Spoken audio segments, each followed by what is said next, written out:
Fans want to see Spider-Man fight Venom on film, right? Of course we do. We're Spider-Man fans and we're Venom fans, but it hasn't happened. It came close, but it hasn't happened. So now Venom star Tom Hardy gets a little bit more, he opens up a little bit more about this whole thing, and you can tell he really wants to make this happen, but it sounds like Marvel Studios doesn't.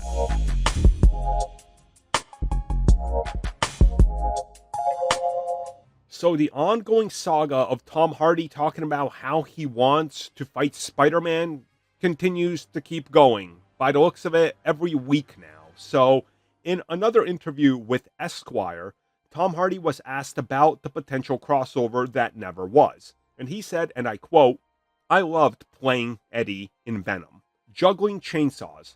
Put me on a unicycle and throw everything at me.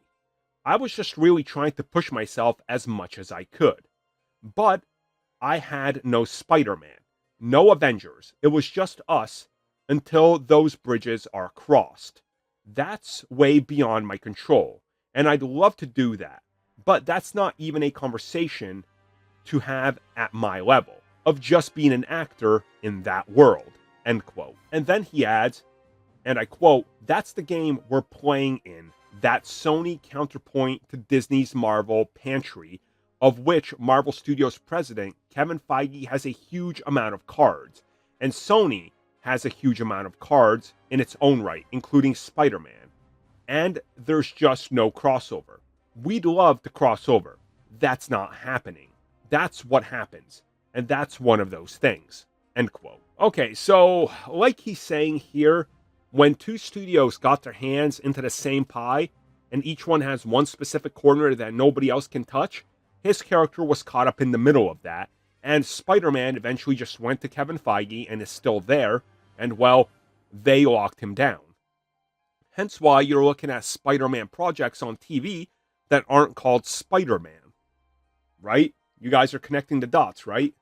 And you're looking at Sony's output to theaters, but it's animation and not live action. They're again trying to play with Marvel, but not overstep because it could be bad for the IP.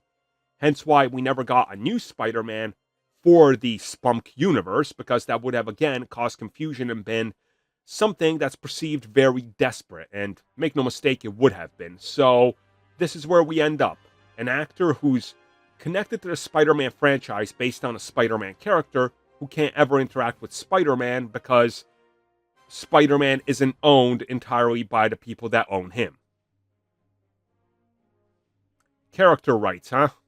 Thank you for checking out that video, and thank you for your continued support. Feel free to like, share, subscribe, do whatever you will, and if you're so inclined and would like some additional content from us, which includes unfiltered content and bonus discussions, we do offer exclusively in our member section. We hope to see you there. So thank you for watching, and have a good one.